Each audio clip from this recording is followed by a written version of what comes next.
You're a tough man to kill, brother. That's a good thing, right? The original Far Cry trilogy has become a household name in gaming, thanks to its mass appeal and engaging first-person gameplay.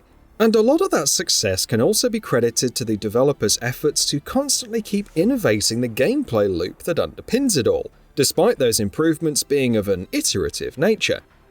Far Cry 2 was one of the first games to pioneer systemic game design in an open-world format, and Far Cry 3 cut back some of the brutal survival mechanics and paired that formula with an engaging story and polished first-person shooting mechanics, which made it a hit for the masses.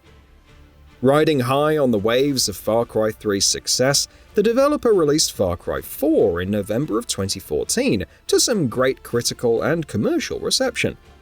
Far Cry 4 was inarguably the last game in the franchise to have somewhat of a unanimously positive reception, which is why it makes for an interesting prospect to take a look back at the game and see how it holds up almost a decade after its initial release. Set against the backdrop of the fictional country of Kyrat, Far Cry 4 starts out simply with the protagonist RJ Gale arriving in this war-torn country to spread the ashes of his long-dead mother.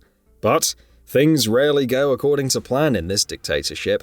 You are greeted by the big baddie Pagan Min, who welcomes you to his homeland and asks you to patiently wait for him while he tends to some commotion outside.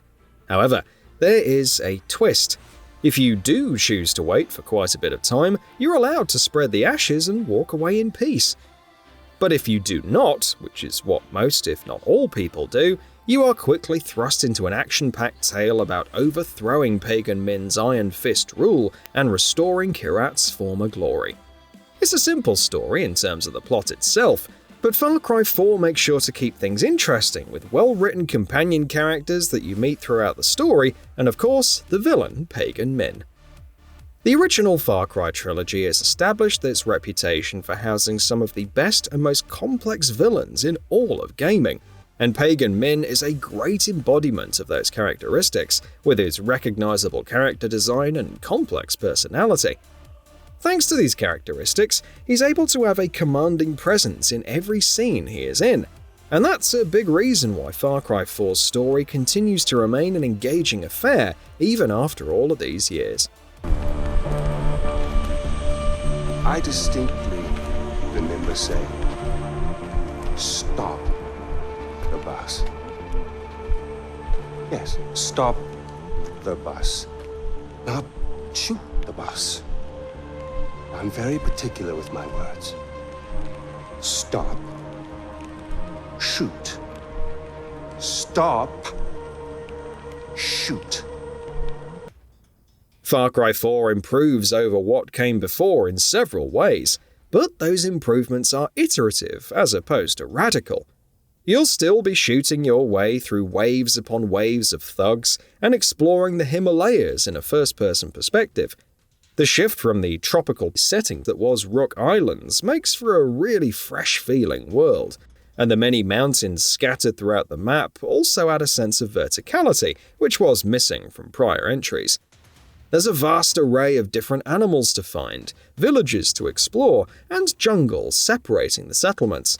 And while the world design may not feel all that impressive by modern standards, it definitely holds up from a visual perspective, with great use of popping color and big mounds of white snow capping off mountain peaks in the distance. As for the moment-to-moment gameplay, Far Cry 4 is all about using your wits and coming up with creative strategies to take down your opponents. You could try to use the environments of your surroundings and be a ghost in the darkness, or you could be a trigger-happy madman ready to completely annihilate anything and everything in your path, or a mixture of the two. The stealth options are rather primitive, with takedowns and distractions being your only options to cull the herd before all hell eventually breaks loose. But the systemic game design elements make for some really interesting strategies. For instance, You could exploit a caged animal like a leopard and unleash that beast upon a group of enemies, which can give you just the window of opportunity you need to slip by or move into a more advantageous position.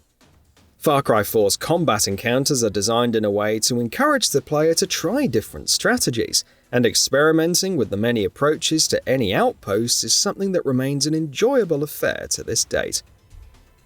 Far Cry 4 is an open-world game, so it's important to have a world that's not only compelling to look at, but also compelling enough to explore. Much like the case with its predecessors, Far Cry 4's map is chock full of things to do, right from bell towers that reveal new points of interest on your map to outpost liberations and animal hunting, among others.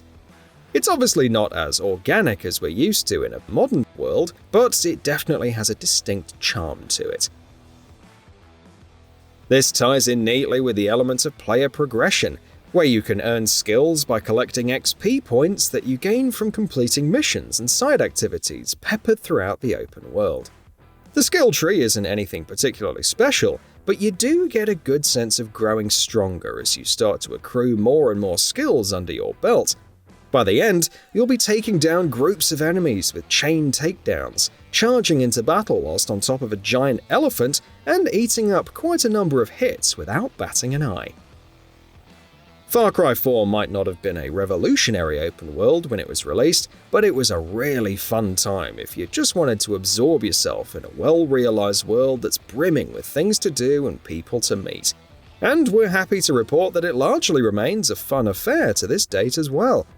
The story is simplistic, but remains a captivating affair thanks to well-written characters, and while the open world is cut from the same cloth as other games, there's a distinct sense of fun that you can derive from exploring the beautiful map and ticking down each and every checkbox on your journal. While your opinion may obviously differ, Far Cry 4 might just have been the last good Far Cry game, one that understood what the genre is all about and one that doubled down on the mechanics that work.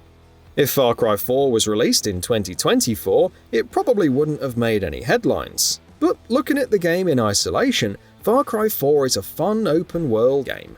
If you missed it back in the day or jumped into the genre later, it might be a great idea to hop back into the mountains of Kyrat and experience the tale of RJ Gale and pagan men. So what are your thoughts on this? Go ahead and share them in the comments below. And if you like this video, please subscribe to the channel and enable all notifications by clicking the bell icon to get new video updates. We upload every day and would really appreciate your support. Thanks for watching.